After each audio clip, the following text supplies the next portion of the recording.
আসসালামু আলাইকুম। কেমন আছেন সবাই? আশা করছি ভালো আছেন। নতুন একটা ব্লগ ভিডিও নিয়ে আসলাম আপনাদের মাঝে। আশা করি আমার ভিডিওটা আপনাদের ভালো লাগবে।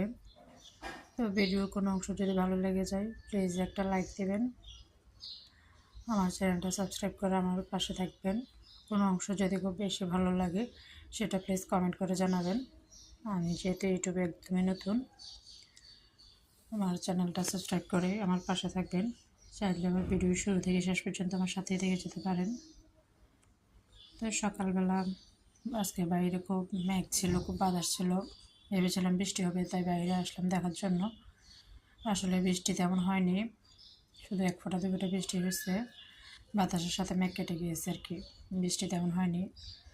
সকালবেলা হচ্ছে বাজার থেকে এখানে বেশ কিছু দেশি কই মাছ নিয়ে আসছে। এখানে হচ্ছে 2 কেজির মতো কই মাছ। তো কই মাছগুলো আমি আমার যে কাজের খালা আছে ওনাকে কাটতে দিয়ে আমি হচ্ছে চুলায় রান্না বসিয়েছি। এখানে হচ্ছে ভেন্ডি ভাজি করে নিচ্ছি, আর পাশে চুলায় হচ্ছে কিছু লাউ শাক ভাপে বসাইছি। লাউ শাকটাকে শুধু একটু লবণ আর পেঁয়াজ দিয়ে হালকা সিদ্ধ বসাইছি, পরে এটাকে বাগার দিয়ে নেব। তো লাউ শাকগুলো একদম কচি ছিল, তো এগুলোকে সামান্য পেঁয়াজ আর লবণ দিয়ে একটু ভাপ দিয়ে নেব। ভাপ দেওয়া নেওয়া হয়ে গেছে, তো এখন এটাকে আমি বাগার দিয়ে নেব। চুলায় হচ্ছে তেল গরম করে এখানে কিছু রসুন কুচি দিয়ে নিচ্ছি। রসুনটাকে হালকা ভেজে নিয়ে তারপর এখানে কিছু শুকনো মরিচ দিয়ে দিচ্ছি ফোড়নের জন্য। শুকনো মরিচটাকে কিছুটা ভেজে নিয়ে রসুনের সাথে তারপর এখানে বেশ অনেকখানি পেঁয়াজ দিয়ে দিচ্ছি। পেঁয়াজটা যদিও আগে দেওয়া হয়েছিল শাকের সাথে, আবার পেঁয়াজ দিয়ে এখন যে শাকটাকে আমি ভাপ দিয়ে নিয়েছিলাম ওই শাকটা এখানে দিয়ে দিচ্ছি। দিয়ে ভালো করে রসুন পেঁয়াজ আর মরিচের সাথে ভালো করে এটাকে মিশিয়ে নেব। চুলার আঁচটা মিডিয়ামে রেখে আমি শাকটাকে ভালো করে নেড়ে চেড়ে ভাজি করে নেব।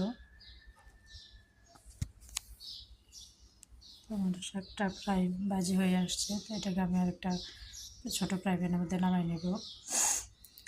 শাকটাকে এখানে নামিয়ে নিয়ে হচ্ছে আমি কড়াইতে সেম কড়াইটাতে আবার একটু পটল ভাজি করে নেব, আর হচ্ছে পাশাপাশি একটু ডাল রান্না করে নেব। তো আমার প্রায় সবগুলো রান্না কমপ্লিট হয়ে গেছে। এর ফাঁকে আমি শাক আর ভেন্ডির ভাজি করার সাথে সাথে হচ্ছে পটল ভাজি, ডিম ভাজি আর মসুর ডাল রান্না করে নিয়েছিলাম। আর যে কই মাছগুলো খালাকে কাটতে দিয়েছিলাম, তো কই মাছগুলো সব কেটে নেওয়া হয়ে গেছে। তো এখান থেকে কিছু দুপুরের জন্য ভাজি করছি, বাকিগুলো হচ্ছে আমি ফ্রিজে তুলে রেখে দিচ্ছি। এখন হচ্ছে আমি দুপুরে খাবারটা খেয়ে নেব।